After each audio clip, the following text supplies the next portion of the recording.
Hello बच्चों, welcome to mathematics easy way. मैं Pawan sir आप सभी का एक बार फिर से स्वागत करता हूँ। तो जैसा कि आप जानते हैं कि क्लास 9वीं का मैथ्स का पहला चैप्टर चल रहा है, मैथ्स वो भी पार्ट 1, क्योंकि मैथ्स में दो पार्ट होते हैं, मैथ्स पार्ट 1 और मैथ्स पार्ट 2। तो उसमें से मैथ्स पार्ट 1 चल रहा है और पार्ट 1 का ही पहला चैप्टर जिसका नाम है समुच्चय, उसको हम लोग स्टार्ट किए हैं। और अभी तक हम लोग टोटल 2 वीडियो इस पे बना चुके हैं, यानी कि एक्सरसाइज की बात किया जाए तो 1.1 और 1.2 कंप्लीट हो चुका है। आज हम लोग उसी चीज को आगे बढ़ाएंगे, यानी कि कुछ और समुच्चय से रिलेटेड चीजों को समझेंगे और एक्सरसाइज 1.3 को भी आज हम लोग क्या करेंगे, कंप्लीट करेंगे। ओके, तो आगे बढ़ने से पहले दोस्तों कुछ नहीं सोचना है। अगर आपको मैथ्स पढ़ना है और मैथ्स में टॉप करना है तो इस चैनल से जुड़ना है, और चैनल से जुड़ने के लिए दोस्तों कुछ नहीं किया जाता है, सिर्फ लाल रंग के सब्सक्राइब बटन को क्लिक कर दीजिए और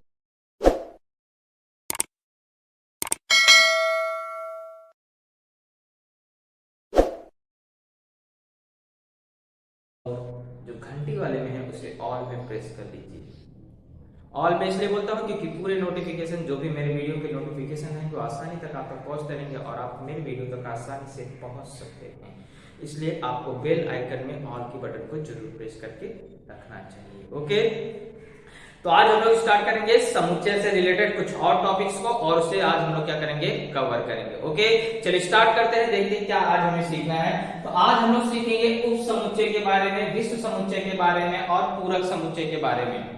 ये 3 टॉपिक्स को पहले हम लोग क्लियर करेंगे और इससे ही रिलेटेड हमारा एक्सरसाइज 1.3 है, उसको हम लोग क्या करेंगे, कंप्लीट करेंगे। ओके, क्योंकि तीनों टॉपिक अगर आप समझ गए तो 1.3 बहुत ही आसान है और आप उसे आसानी से सॉल्व कर सकते हैं। तो सबसे पहले समझते हैं पूरक समुच्चय, सॉरी उप समुच्चय। उप समुच्चय मतलब किसी का वो क्या हो, उप हो, उसके सारे उप कब कहा जाता है, उसी के अंदर शामिल जब हो। मतलब अगर आपके पास 2 या 2 से अधिक समुच्चय हैं और किसी समुच्चय के सारे घटक किसी दूसरे समुच्चय में मिल रहे हैं, सारे घटक, एक भी घटक छूटना नहीं चाहिए। अगर किसी समुच्चय का सभी घटक या सभी सदस्य किसी दूसरे समुच्चय में उपस्थित हो तो उस छोटे वाले समुच्चय को क्या कहा जाएगा, बड़े वाले का उप समुच्चय कहा जाएगा। तो वही यहां दिया है, यदि मान लीजिए एक समुच्चय बी है और उसका प्रत्येक घटक समुच्चय ए में है, बी के अंदर जो घटक है वो सारे घटक कहाँ है, समुच्चय ए में है, तो बी क्या कहलाएगा, समुच्चय ए का उप समुच्चय कहलाएगा। उप समुच्चय मतलब क्योंकि उसी का एक अंग कहलाएगा। तो जैसे मान लीजिए उदाहरण मैंने यहाँ पे आपको बताया, देखिए, और इसे दर्शाते कैसे हैं, बी छोटा है, बी के सारे घटक ए में है, तो देखिए बी यहाँ लिखा जाएगा और सबसे ये आपको उप समुच्चय का चिन्ह बनाना है, ये इसको बोलते हैं उप समुच्चय। ऐसा उल्टा यू बनाने का और नीचे लाइन खींच देने का। तो ये बताता है कि बी जो है वो उप समुच्चय है किसका, ए का। जिसकी तरफ मुंह रहेगा यानी वो बड़ा है और दूसरा वाला क्या है, छोटा है। तो जैसे देखिए ए में घटक है 1 2 3 4 5 6 7 और समुच्चय बी में घटक है 2 4 6। तो आप क्या देख रहे हैं, बी के सारे घटक क्या है, आपको ए में है। बी का 2 इसमें है, 4 भी इसी में है, 6 भी इसमें है। बी का ऐसा कोई भी घटक नहीं है जो ए में नहीं है। तो बी के सारे घटक समुच्चय ए में उपस्थित हैं, इसलिए बी को क्या कहलाएगा, बी क्या कहलाएगा, ए का उप समुच्चय कहलाएगा। तो उप समुच्चय मतलब समझ जाइए कि वह उसके सारे घटक दूसरे वाले समुच्चय में क्या है, उपस्थित है, इसलिए उसे क्या कहा जाता है, उप समुच्चय कहलाता है। क्लियर। जैसे महाराष्ट्र कहाँ है, इंडिया में है। महाराष्ट्र कहाँ है, इंडिया में है। इसका मतलब है कि महाराष्ट्र क्या हुआ, उप समुच्चय हुआ किसका, इंडिया का, क्योंकि इंडिया का एक भाग है कि नहीं हुआ। यूपी, उत्तर प्रदेश कहाँ है, इंडिया में है। तो इंडिया का एक भाग कौन है, उत्तर प्रदेश है, इसलिए उत्तर प्रदेश क्या कहलाएगा, उप समुच्चय कहलाएगा किसका, इंडिया का। मुंबई कहाँ है, महाराष्ट्र में, तो मुंबई क्या कहलाएगा, महाराष्ट्र का उप समुच्चय। यानी कि जिसके सभी घटक किसी दूसरे में उपस्थित हो, जैसे मुंबई के सभी, पूरा मुंबई किसके अंदर आता है, महाराष्ट्र के अंदर आता है, तो वह क्या कहलाएगा, मुंबई महाराष्ट्र का उप समुच्चय कहलाएगा। इंडिया का भी उप समुच्चय, क्योंकि इंडिया उससे भी बड़ा है, तो इसलिए महाराष्ट्र के मुंबई जो है महाराष्ट्र के अंदर आता है और महाराष्ट्र कहाँ आता है, मुंबई के, सॉरी, इंडिया के अंदर आता है। इसलिए मुंबई जो हुआ वो महाराष्ट्र का उपसमुच्चय हुआ, और महाराष्ट्र जो है वो किसका उपसमुच्चय हुआ? इंडिया का। इस तरह से भी आप क्या कर सकते हो, उसको समझ सकते हैं। तो उपसमुच्चय मतलब जिस समुच्चय के सभी घटक दूसरे समुच्चय में उपस्थित हो उसे क्या कहा जाएगा? उस समुच्चय का उपसमुच्चय कहेंगे। ओके, ये क्लियर हुआ? चलिए बढ़ते हैं, विश्व समुच्चय को समझते हैं। विश्व समुच्चय मतलब होता है कि अगर मान लीजिए आपके पास 2-3 समुच्चय हैं और 2-3 समुच्चयों के सभी घटक किसी दूसरे वाले समुच्चय में उपस्थित है, तो इसका मतलब वो क्या कहलाएगा? विश्व समुच्चय कहलाएगा। जैसे मान लीजिए समुच्चय ए में घटक है 1 2 3 4 5, बी में 1 3 5 7 है, सी में 2 4 6 8 है, लेकिन एक ऐसा भी समुच्चय है जो जिसके सारे घटक क्या है? यू में है। मतलब एक समुच्चय है जिसके ए समुच्चय ए का भी सारा घटक उसके अंदर है, बी के भी सारा घटक है और सी का भी सारा घटक उसके अंदर है। तो इसका मतलब क्या हुआ कि यू जो है वह क्या कहलाएगा? विश्व समुच्चय कहलाएगा। जब कई समुच्चयों के सभी घटक किसी दूसरे समुच्चय में उपस्थित हों तो उस बड़े वाले समुच्चय को ही क्या कहा जाता है? विश्व समुच्चय कहा जाता है। और विश्व समुच्चय का हमेशा कैपिटल यू द्वारा दर्शाते हैं। याद रखिए, विश्व समुच्चय के लिए एक लेटर का उपयोग किया जाता है यू, यूनिवर्सल सेट जिसे कहा जाता है इंग्लिश में, इसलिए उसे यू से दर्शाया जाता है, विश्व समुच्चय। ओके, जैसे देख सकते हैं आप, ए के भी सारे घटक यू में है, बी के भी सारे घटक यू में है, सी के भी सारे घटक यू में है। तो ये तीनों समुच्चयों के सारे घटक कौन शामिल कर रहा है? यू शामिल कर रहा है। तो यू को क्या कहा जाएगा? विश्व समुच्चय कहा जाएगा। ओके, अब जैसे आप अपने विद्यालय को समझ लीजिए, श्रद्धा हिंदी विद्यालय। श्रद्धा हिंदी विद्यालय में पहली क्लास भी कहाँ है? श्रद्धा हिंदी विद्यालय में। दूसरी क्लास भी कहाँ है? श्रद्धा हिंदी विद्यालय में। तीसरी, मतलब अपने स्कूल की बात कर लीजिए, वैसे पहली दूसरी क्लास दूसरे स्कूलों में भी चलती है, एक पर्टिकुलर स्कूल समझ लीजिए। तो उसमें अगर आप देखेंगे पहली दूसरी तीसरी चौथी सारे के सारे कहाँ है? श्रद्धा हिंदी विद्यालय। तो श्रद्धा हिंदी विद्यालय क्या कहलाएगा? आपको विश्व समुच्चय कहलाएगा। सभी कक्षाओं का विश्व समुच्चय कहलाएगा। दूसरी भाषा में समझे तो अभी आपको मैंने मुंबई महाराष्ट्र का एग्जाम्पल दिया था, यूपी का एग्जाम्पल दिया था। मुंबई कहाँ है? महाराष्ट्र में। महाराष्ट्र कहाँ है? इंडिया में। उत्तर प्रदेश कहाँ है? इंडिया में। मध्य प्रदेश कहाँ है? इंडिया में। बिहार कहाँ है? इंडिया में। तो यानी कि ये जो सभी राज्य हैं, ये सभी राज्य कहाँ पर हैं? इनका पूरा घटक किसके अंदर है? इंडिया के अंदर है। तो इंडिया क्या हुआ? विश्व समुच्चय। इंडिया क्या हुआ? विश्व समुच्चय हुआ। ये सभी राज्य कहाँ उपस्थित हैं? एक इंडिया भारत देश में उपस्थित है, इसलिए ये सभी राज्य उसके उप समुच्चय हुए और इंडिया को क्या कहा जाएगा? विश्व समुच्चय। जब कई समुच्चयों के सभी घटक क्या हो, एक पर्टिकुलर आपको समुच्चय में उपस्थित हो, तो उस बड़े वाले समुच्चय को ही क्या कहा जाता है? विश्व समुच्चय कहा जाता है। और विश्व समुच्चय को किससे दर्शाते हैं? यू अक्षर द्वारा दर्शाते हैं। एक एग्जाम्पल के तौर पे मैंने आपको यहाँ समझा दिया। अब आते हैं हम लोग पूरक समुच्चय समझते हैं। कोई समुच्चय है, जैसे मान लीजिए आपके पास विश्व समुच्चय, विश्व समुच्चय होना, पूरक समुच्चय निकालने का मतलब आपको विश्व समुच्चय होना चाहिए, कोई एक बड़ा सा समुच्चय होना चाहिए, उसी के सापेक्ष हम लोग क्या करते हैं? पूरक समुच्चय निकालते हैं। एक विश्व समुच्चय है जिसमें घटक 1 2 3 4 5 6 7 8 है, ये संख्या है। एक घटक समुच्चय ए है जिसमें 2 3 5 7 है। तो अगर मुझे किसी समुच्चय, याद रखिए किसी का पूरक कब निकाला जाता है? जब वो समुच्चय हमें पता हो। जैसे मैं यहाँ पे ए समुच्चय दिया तो बी का पूरक नहीं निकाल सकता, ए का ही पूरक निकाल सकता हूँ। ए का पूरक मतलब हो गया जस्ट उसका उल्टा। तो ए समुच्चय का अगर मुझे पूरक निकालना रहेगा तो यानी कि ए समुच्चय का पूरक का मतलब होता है बच्चों ये कि ए में वो घटक नहीं होना चाहिए लेकिन यू में होना चाहिए। यानी कि विश्व समुच्चय में होना चाहिए लेकिन उस समुच्चय में नहीं होना चाहिए। जैसे मुझे ए का पूरक निकालना है, मतलब ए में ये जो घटक दिखाई दे रहे हैं ये घटक मेरे ए डैश में नहीं आएंगे। ए डैश मतलब होता है पूरक। याद रखिए पूरक समुच्चय को डैश द्वारा या सी द्वारा दर्शाया जाता है, ए के ऊपर सी लिख दिया जाता है, तो इसे बोलते हैं उसका पूरक। तो कभी भी किसी समुच्चय का पूरक लिखने का मतलब बच्चों समझ जाना कि जैसे मैं ए का पूरक लिख रहा हूं तो मुझे ये 2 3 5 7 इसमें नहीं लिखना है, इसके अलावा जो यू में बच गया, इसके अलावा जो यू में बच गया वही हमें क्या करना है? पूरक में लिखना है। और ये इतना याद रखिए जिस समुच्चय का हम पूरक लिखने जा रहे हैं वह U का, यूनिवर्सल सेट का, विश्व समुच्चय का क्या होना चाहिए? उप समुच्चय होना चाहिए, यानी कि उस समुच्चय के सारे घटक U में होने चाहिए। ये पहली बात है। और इसके बाद आप जब पूरक निकालने जाएंगे तो पूरक मतलब होता है कि वो घटक छोड़ करके जिस समुच्चय का आप पूरक निकाल रहे हैं उसका कोई भी घटक नहीं लिखना है, बाकी जो U में बच जाएगा वो सारे के सारे घटक उसमें लिखे जाएंगे। ओके, जैसे अभी एग्जांपल के लिए उसमें मान लीजिए मैंने लिखा बी समुच्चय, बी में समुच्चय मैंने लिखा 2 6 8। अब अगर मुझे इसका पूरक लिखना रहेगा तो मैं 2 6 8 नहीं लिखूंगा, बाकी जो बच गया, क्या बच गया? बी का पूरक अगर मुझे लिखना रहेगा तो क्या बच गया? 1 बच गया, 3 बच गया, 5 बच गया, 4 भी तो बचा, 4 बच गया, 5 बच गया, 7 बच गया। तो ये क्या होगा? बी का पूरक होगा। क्लियर? तो जिस समुच्चय का पूरक आप लिखने जा रहे हैं वो घटक उसमें नहीं होने चाहिए, बाकी U में जो बच जाएगा वो सारे घटक लिखने पड़ते हैं। तो ये तीन चीजें आपको क्लियर हो गई होगी, उप समुच्चय क्या होता है, विश्व समुच्चय क्या होता है और पूरक समुच्चय क्या होता है।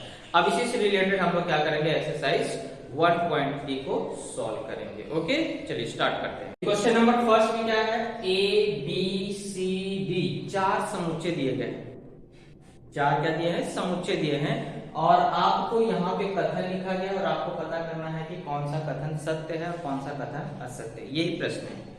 ए समुच्चय है, बी समुच्चय है, सी समुच्चय है, डी समुच्चय, 4 क्या है? समुच्चय आपको प्रश्न में दिए गए और ये शर्त लिखी गई है और इनमें से बताना है, या ये प्रश्न लिखा गया है, कथन लिखा गया है, आपको बताना है इसमें से कौन से कथन सत्य है और कौन से कथन असत्य है। ओके, यही चीज आपको क्या करना है, इसमें बताना है।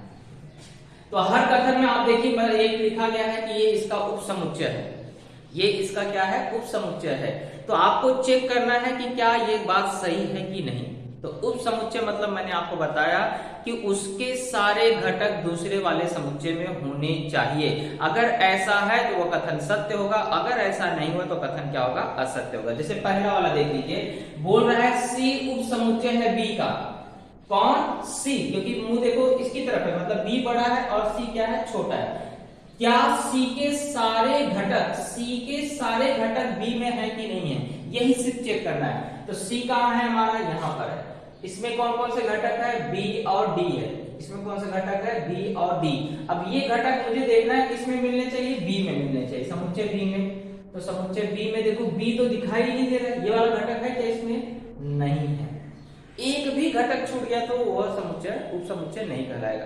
तो आप देख रहे हैं कि सी के सारे घटक बी में उपस्थित नहीं है, इसलिए सी उप समुच्चय नहीं हो सकता है बी का।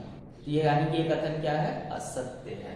तो यहाँ पे आप पहले वाले पे जब आंसर लिखने लगेंगे तो आप क्या बताएंगे कि समुच्चय सी के सभी घटक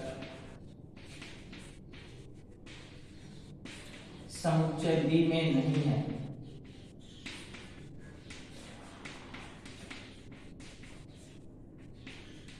इसलिए सी उप समुच्चय है बी का। ये कथन असत्य है, ये कथन असत्य है। एकदम क्लियर हो गया? जब सारे घटक उसमें रहेगा तभी वो कथन क्या होगा? सत्य होगा। चलिए दूसरा वाला देख लेते हैं। दूसरे में बोल रहा है ए उप समुच्चय है डी का। ए बोल रहा है ए के सारे घटक डी में है क्या? ए को देखो तो इतने सारे घटक हैं, सारे के सारे घटक डी में दिख रहे क्या? नहीं, ए उप समुच्चय नहीं है डी का। देख लो ए में इतने सारे घटक हैं और ये सारे घटक डी में नहीं है। अब बोलोगे सर लेकिन डी के सारे घटक इसमें हैं। हाँ, तो ऐसा लिखा होता कि डी उप समुच्चय है ए का, तब कथन सत्य होता। लेकिन यहाँ क्या बोल रहा है? ए उप समुच्चय है डी का, यानी कि वो बोल रहा है कि ए के सारे घटक डी में है। डी तो छोटा पहले से ही है, उल्टा ए बड़ा है। तो इसका मतलब यहाँ पे फिर से वही बताओगे कि समुच्चय ए के सभी घटक समुच्चय डी में नहीं है, इसलिए ए उप समुच्चय है डी का, यह कथन भी असत्य है।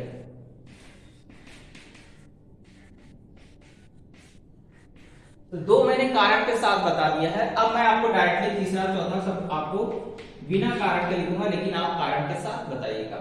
चलिए देखते हैं तीसरा कथन। डी उप समुच्चय है बी का। डी डी के में क्या घटक है, ए और ई। मुझे चेक करना है बी में है क्या ए और ई, नहीं ए तो है ही नहीं, ई है, यानी कि तीसरा कथन भी क्या हुआ, असत्य। तो मैं डायरेक्ट लिख दूंगा कि समुच्चय डी के सभी घटक समुच्चय बी में नहीं है, इसलिए डी उप समुच्चय है बी का, यह कथन भी क्या है, असत्य है। क्लियर। चौथा देखिए, डी उप समुच्चय है ए का। अब बात सही, डी के सारे घटक ए और ई कहां पर उपस्थित है, ए में है। तो यहां पे हो गया भाई कि समुच्चय डी के सभी घटक समुच्चय ए में है,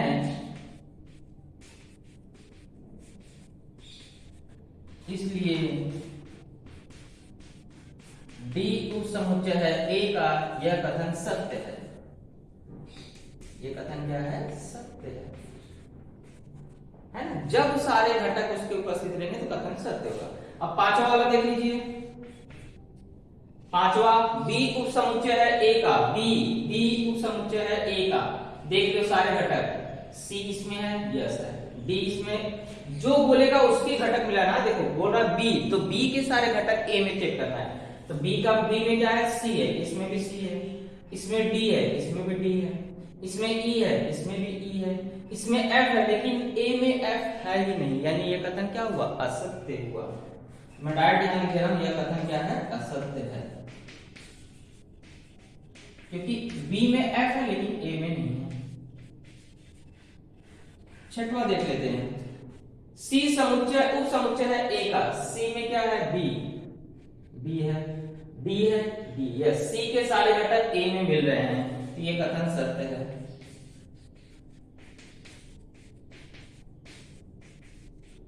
आई होप आपको एकदम क्लियर हो गया होगा उप समुच्चय किसे कहते हैं। ओके, चलिए बढ़ते हैं क्वेश्चन नंबर 2। क्वेश्चन नंबर 2 क्या बोल रहा है, 1 से 20 तक की प्राकृतिक संख्याओं का विश्व समुच्चय लीजिए और x और y को वेन आकृति में दर्शाइए। वेन आकृति क्या होता है उसको भी मैं समझाऊंगा। पहले देखिए प्रश्नानुसार हम लोग चलते हैं। बोला है कि विश्व समुच्चय किसको लेना है, 1 से 20 तक की प्राकृतिक संख्याएं, और विश्व समुच्चय को किससे दर्शाते हैं, u से। तो पहले सबसे पहले देखिए आप u तैयार करेंगे।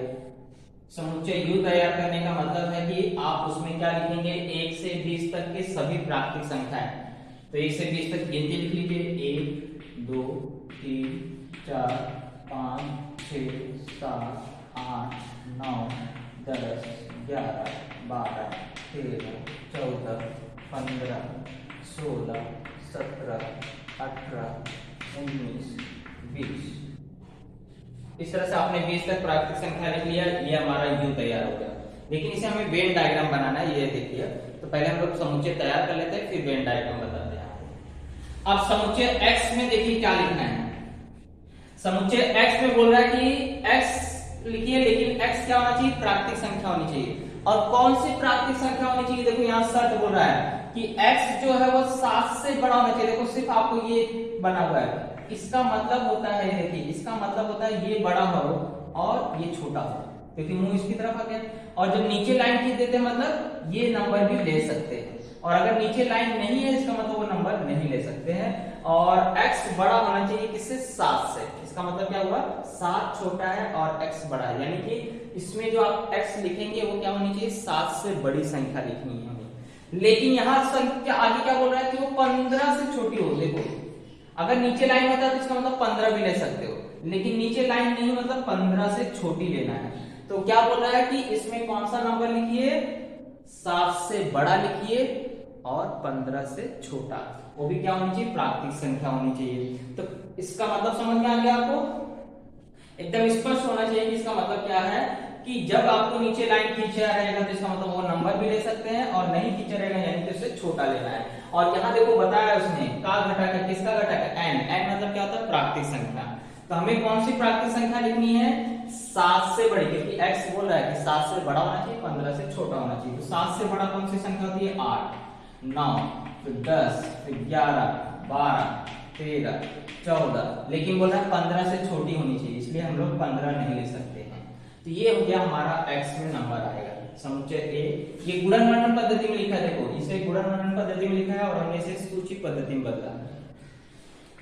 अब y में देखिए कौन से घटक आते हैं, तो y बोल रहा है कि प्राकृतिक संख्या होनी चाहिए लेकिन 1 से 20 की अभाज्य संख्या होनी चाहिए। अभाज्य संख्या मतलब जो किसी पहाड़े में ना आती हो, सिर्फ वही नंबर के पहाड़े में आती हो और एक के पहाड़े में आती हो। तो कौन कौन सी अभाज्य संख्या है, 2 है, 3 है, 5 है, 7 है, 11 है, 13 है, 17 है, 19 है। ये हुई 1 से 20 के बीच की अभाज्य संख्या है। अब हमें पता चल गया समुच्चय में। अब हमें क्या करना है, इसका वेन डायग्राम बनाना है। तो वेन डायग्राम आप जानते हैं कि एक ऐसा क्या करेंगे, चतुर्भुज बड़ा सा बना लेंगे। ये क्या कहलाता है, यू कहलाता है। विश्व समुच्चय के लिए हमेशा याद रखिए इस तरह से दर्शा लेते हैं। इसी के अंदर पूरा 1 से 20 नंबर आएंगे, लेकिन इसमें से कौन सा x में आएगा, कौन सा y में। अब देखिए दो समुच्चय हमारे पास x है और y है। अब ये दोनों को मैं अलग अलग बनाऊं कि एक दूसरे को काटते हुए बनाऊं, ये पहले देखना है। तो कैसे पता चलेगा, अगर दोनों में कोई नंबर कॉमन आ रहा है तो यानी कि दोनों डायग्राम क्या होंगे, एक दूसरे से सटे रहेंगे, कटे हुए रहेंगे। और अगर कोई भी नंबर दोनों में नहीं आ रहा तो दोनों अलग अलग बनेंगे, एक गोला अलग x का और एक गोला y का। तो पहले देख लेते हैं क्या कोई नंबर है इन दोनों में। यस, 11 आ रहा है, 13 आ रहा है ना, ये दो नंबर देखो कॉमन आ रहे हैं। बाकी कोई नंबर नहीं है, 2, 3, 5 इसमें नहीं है, 7 भी नहीं है, 11 है, 13 है।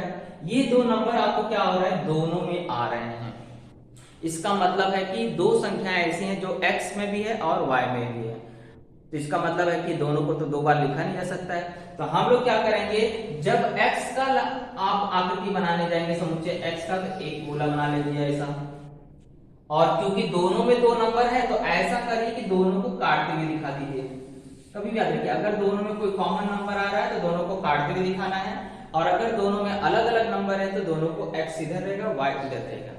ओके, अब जो दोनों में आ रहा है नंबर वो पहले लिख लो। 11 आ रहा है और 13 आ रहा है, तो ये दोनों में आ रहा है, इसलिए ये समुच्चय x में भी रहेगा और समुच्चय y में भी रहेगा। अब जो बच गया x का नंबर उसको यहां लिखना है, और जो बच गया y का नंबर उसको यहां लिखना है। तो चलिए x में क्या बच गया है, 8 बच गया है, 9 बच गया है, 10 बच गया है, 11 बच गया, अच्छा 11 तो वहां लिख चुके हो, 12 बच गया है और 14 बच गया है। तो ये हो गया x के नंबर। क्लियर। अब y में क्या बच गया है, 2 बच गया है, 3, 5, 7, 11 लिख चुके हैं, 13 लिख चुके हैं, 17 और 19। क्लियर। पूरे y के नंबर यहां दिखने चाहिए, x के भी पूरे नंबर यहां दिखने चाहिए। जो दोनों में होगा उसको यहां प्रतिच्छेदन में दिखाना है, जहां दोनों एक दूसरे काट रहे हैं उसके अंदर दिखाना है, अगर दोनों में कोई नंबर रहेगा तो। चलिए ये तो हो गया x, ये तो हो गया y। क्या सारे नंबर u के अंदर आ रहे हैं, क्या u का भी कोई घटक छूटा है इसके अंदर? अगर छूटा रहेगा तो ना तो x में लिखना है ना तो y में बाहर लिखना है। तो मुझे देखना है एक लिखा है क्या, नहीं लिखा है, तो एक यहाँ बाहर आएगा, u में है लेकिन x में नहीं है, y में नहीं है। 2 लिख चुके हैं, 3 भी लिख चुके हैं, 4 नहीं लिखे हैं, तो 4 भी बाहर आएगा। क्लियर, समझ रहे हैं? x के नंबर यहाँ पे आ गए, y के नंबर यहाँ पे आ गए, जो दोनों में था उसको यहाँ लिखे हैं। अब इसके अलावा जो u में बच गया है वो नंबर यहाँ बाहर लिखेंगे। तो 1 बच गया, 4 आ गया, 6 लिख लेंगे, 7 हो गया, 8 हो गया, 9, 10, 11, 12, 13, 14 भी हो गया, 15 भी आएगा, 16 भी आएगा, 17 लिख चुके हैं, 18 नहीं लिखे हैं, 19 नहीं लिखे हैं, 20 आएगा। तो ये हो गए वेन डायग्राम।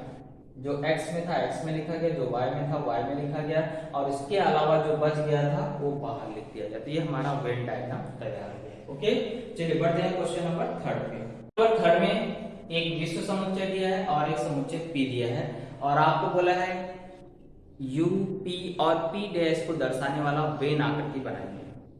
तो सबसे पहले P डैश निकाल लेते हैं बच्चों। P डैश मतलब क्या होता है? P डैश मतलब होता है P का कोई भी घटक ना हो, बाकी U के घटक लिख लीजिए। तो एक इसमें लिखा है इसलिए एक नहीं लिख सकते, 2 आएगा, 3 यहाँ है, 7 भी है, 8 नहीं है, 9 नहीं है, 10 है, 10 नहीं लिखेंगे, 11 और 12 लिखेंगे। तो P डैश मतलब समझ गए, जिस समुच्चय का पूरक निकालना है उसका कोई भी नंबर उसमें नहीं रहेगा, बाकी U में जो बच गया वो सब लिखेंगे। ओके, P डैश हो गया। अब हमें इसका वेन आकृति बनाना है। इसका हमें क्या करना है? वेन आकृति बनाना है। तो वेन आकृति कैसे बनाओगे बच्चों? कुछ नहीं करना है, पहले आप एक ऐसा चौखट बना लो।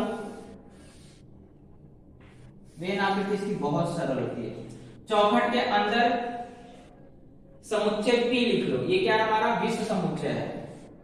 पहले P वाला दर्शा दो। P वाले के लिए एक गोला बना लो। चलिए एक गोला बना लिया P वाले के लिए, यहां P लिख देता हूं। जो नंबर है 1 है, 3 है, 7 है, 10 है, ये 4 नंबर P में थे, उसको मैंने बना दिया।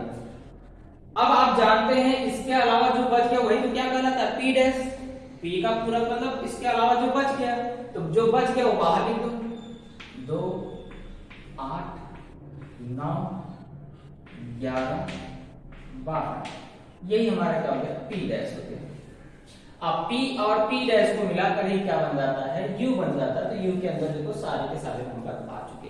तो ये हुआ हमारा वेन डायग्राम। एकदम सिंपल सी बात है कि जो समुच्चय है उसका एक बना के लिख लीजिए, इसके अलावा जो बच गया उसको बाहर लिख दीजिए।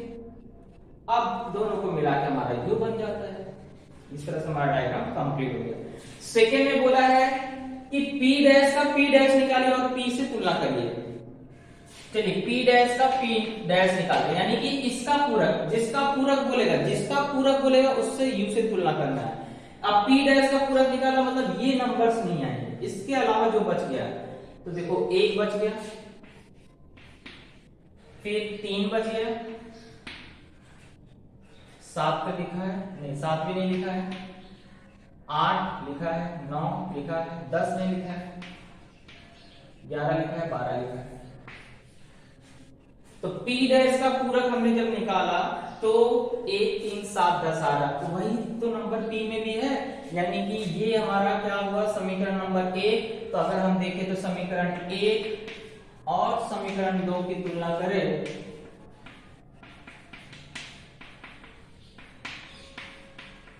तो हम देख रहे हैं कि P डैश का डैश जो है वो किसके बराबर आ रहा है? P के बराबर आ रहा है ना? तो ये हुआ हमारा क्वेश्चन नंबर 3 का आंसर। अब चलते हैं क्वेश्चन नंबर 4 पे। क्वेश्चन नंबर 4 में बोला है समुच्चय A में 1, 3, 2, 7 ये घटक हैं, तो आप A समुच्चय के उप समुच्चय को भी 3 लिखने हैं। देखिए उप समुच्चय कैसे लिखा जाता है इसको मैं आपको अच्छी तरह समझाता हूं। यहाँ तो 3 लिखने के लिए बोला है, कई सारे बन सकते हैं, बहुत सारे बन सकते हैं। उप समुच्चय का मतलब होता है कि बच्चों कि जो भी आप समुच्चय लिख रहे हैं वो सारे नंबर A में होना चाहिए, बस इतना चीज को आपको ध्यान रखना है। तो ऐसा आप समुच्चय लिखिए जब आप समुच्चय बनाएंगे तो वो सारे घटक कहाँ होने चाहिए? A में होना चाहिए। कोई भी ऐसा घटक मत लिख देना जो A के बाहर चला जाए। तो यानी कि चाहे आप वो 1 घटक लो, चाहे 2 घटक लो, 3 घटक लो, लेकिन सारे के सारे घटक किसमें होने चाहिए? A में होने चाहिए। उप समुच्चय बनाते समय सिर्फ इतना चीज का आपको ध्यान रखना है कि A का ही घटक लिखना है, A से ज्यादा नहीं लिखना है। A से कम लिखोगे तो भी चलेगा, A से बराबर लिखोगे तो भी चलेगा, लेकिन A से ज्यादा नहीं होना चाहिए और A के ही सारे घटक होने चाहिए। चलिए सबसे पहले तो मैं आपको बता दूं, जो रिक्त समुच्चय होता है जिसमें कोई भी घटक नहीं होता वो सारे समुच्चयों का उप समुच्चय होता है, वो किसी का भी उप समुच्चय हो सकता है। तो प्रत्येक रिक्त समुच्चय हर समुच्चय का क्या होता है? उप समुच्चय होता है। सबसे पहले खाली जगह से स्टार्ट करेंगे। तो पहले हमने एक समुच्चय बनाया, रिक्त रख दिया। अब एक और समुच्चय बना रहे हैं, उसमें हमने घटक रख दिया, सिर्फ एक है ना इसमें, तो ए के साथ सी के सारे घटक ए में है, यानी उसका उपसमुच्चय। पहले एक एक घटक ले लो, सब 3 ले लिया, 2 ले लिया, 7 ले लिया, है ना। ये सारे समुच्चय के घटक इसमें तो है ना, एक एक घटक ले लिया। आप 2 घटक ले लीजिए, बहुत सारे बन सकते हैं, इसने तो 3 ही बोला है। चलिए अब मैं जी ले लेता हूं समुच्चय, उसमें 2 घटक रखना, 1 और 3, एच में 3 और 2 ले लेते हैं, आई में 2 और 7 ले लेते हैं, जे में 1 2 रख लेते हैं, के में 1 7 रख लेते हैं, है ना। एल बहुत सारे बन सकते हैं, देखिए आपको 3 ही बनाना है, 3 के साथ मैं 7 रख सकता हूं। अब बोलोगे 3 के साथ 1 और 3 हो चुके हैं, आगे पीछे नंबर वही चलता है, 3 और 7 हो गया। ओके, अब इसके बाद बनेगा नहीं 3 के साथ। आप 2 ले लेते हैं, तो 2 के साथ क्या बनेगा, कोई नहीं बनेगा, क्योंकि आप बाकी सब लिख चुके हैं। तो 2 घटक वाले इतने हो गए। अब 3 घटक वाले लिख लीजिए, 3 घटक वाले लिखना चाहे तो 1 लिख सकते हैं, 3 लिख सकते हैं, 2 लिख सकते हैं, फिर 3 2 7 लिख सकते हैं, है ना।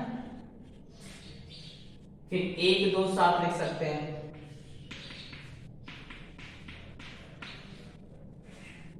तो ये हुए सारे उपसमुच्चय। आप देख रहे हैं जितने भी मैंने समुच्चय लिखे हैं उन समुच्चयों के सारे घटक ए में हैं। तो कभी भी उपसमुच्चय लिखते समय इतना ही ध्यान रखना है कि आप जो भी समुच्चय बना रहे हो बच्चों, उसके सारे घटक दूसरे वाले समुच्चय में ए में होने चाहिए। ओके, तो ये हुआ हमारा क्वेश्चन नंबर 4 का आंसर। चलते हैं क्वेश्चन नंबर 5। उसमें आपको बोला है यहाँ पे पी एम आई बी एच, ये 5 समुच्चय हैं और आपको पता करना है कि कौन किसका उपसमुच्चय है। और सेकेंड क्वेश्चन में पूछा है कि कौन विश्व समुच्चय है। तो बहुत सारे समुच्चय हैं, इसमें से कोई एक विश्व समुच्चय भी हो सकता है। कौन होगा और कौन किसका उपसमुच्चय होगा, इसको हम लोग देखते हैं। तो उपसमुच्चय मैंने मतलब बताया था कि जो पूरा घटक दूसरे में उपस्थित हो, ऐसा ही को क्या बोलते हैं, उपसमुच्चय बोलते हैं। जैसे आप देखिए पूना एक पुणे क्या है, एक शहर है। पुणे क्या है, एक शहर है, लेकिन पुणे आता किसके अंदर। एक तो जाहिर सी बात है पुणे इंडिया का भाग है, तो इंडिया का उपसमुच्चय होगा ही होगा। लेकिन पुणे किस राज्य के अंदर आता है, महाराष्ट्र में। क्या यहाँ महाराष्ट्र उपलब्ध है, यस। एच किससे दर्शाया गया है, महाराष्ट्र के लिए दर्शाया गया है। और महाराष्ट्र के अंदर ही क्या होता है, पुणे आता है। यानी कि पुणे क्या है, महाराष्ट्र का एक भाग है। तो एक भाग है, यानी कि पुणे किसके अंदर आ रहा है, महाराष्ट्र। पुणे के सभी सदस्य किसके सदस्य कहलाएंगे, महाराष्ट्र के सदस्य कहलाएंगे। यानी कि पी जो है वह उपसमुच्चय हो गया किसका, एच का। तो हमारा आंसर क्या हो जाएगा, पी उपसमुच्चय है किसका, एच का, है ना। क्योंकि महाराष्ट्र के अंदर ही कौन आता है, पुणे आता है। और इसके अलावा पी तो इंडिया में भी तो आता है ना, पुणे किसके अंदर आ रहा है, देखा जाए तो इंडिया में आता है। इसका मतलब है कि पी उपसमुच्चय है किसका, बी का। क्लियर, महाराष्ट्र के अंदर भी आता है और महाराष्ट्र भी तो किसका उपसमुच्चय है, बी का ही। यहाँ हम लोग ये भी बता सकते हैं महाराष्ट्र भी किसके अंदर आता है, इंडिया के अंदर आता है, इसलिए एच भी उपसमुच्चय है किसका, बी का। क्लियर। अब दूसरा देखिए मध्य प्रदेश किसके अंदर आता है, भारत के अंदर आता है। भारत के अंदर आता है, यानी कि एम जो है उपसमुच्चय है किसका, बी का, है ना। यहाँ भारत के अंदर से भी आते हैं, इसलिए सारे के सारे उपसमुच्चय होंगे। आई भी किसका उपसमुच्चय होगा, भारत का। लेकिन आई है क्या, इंदौर कहाँ आता है, मध्य प्रदेश में आता है। इंदौर कहाँ आता है, मध्य प्रदेश में। यानी इंदौर किसका भाग हुआ, मध्य प्रदेश का भाग हुआ। इंडिया का भाग तो है ही, साथ ही साथ वो किस राज्य का भाग है, मध्य प्रदेश का है। यानी कि आई उपसमुच्चय हुआ किसका, एम का। क्लियर। अब देखिए पी उपसमुच्चय है बी का, पी उपसमुच्चय है एच का। लेकिन आप बोलोगे एम क्या उपसमुच्चय है, एच का नहीं। मध्य प्रदेश महाराष्ट्र में नहीं आता। मध्य प्रदेश एक अलग राज्य है और महाराष्ट्र एक अलग राज्य है। यानी कि इससे ज्यादा उपसमुच्चय अब बन नहीं सकते हैं। क्लियर। एक तो सारे ये जो 4 प्रदेश है वो सारे के सारे किसके उपसमुच्चय थे, भारत के, तो उसको लिख दिया।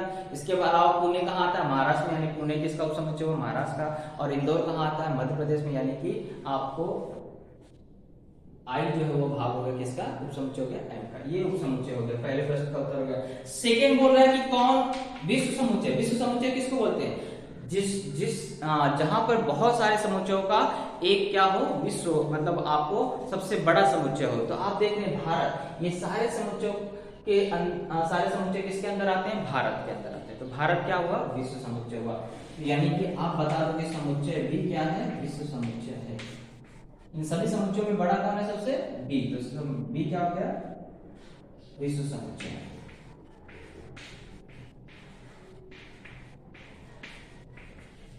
तो बच्चों ये हुआ हमारा क्वेश्चन नंबर 5। अब बच गया जो छठा और सातवां, तो सिलेबस में नहीं रखा गया, लेकिन आपको बोला है अपनी प्रैक्टिस के लिए आप उसे कर सकते हैं। ओके, तो यानी कि अगर हम बोले तो दूसरी भाषा में, तो वो एक्सरसाइज 1.3 प्रश्न संग्रह 1.3 हमारा क्या हुआ, यहाँ पे कंप्लीट हुआ। ओके, और आज के वीडियो में हम लोग इतना ही पूरा करेंगे।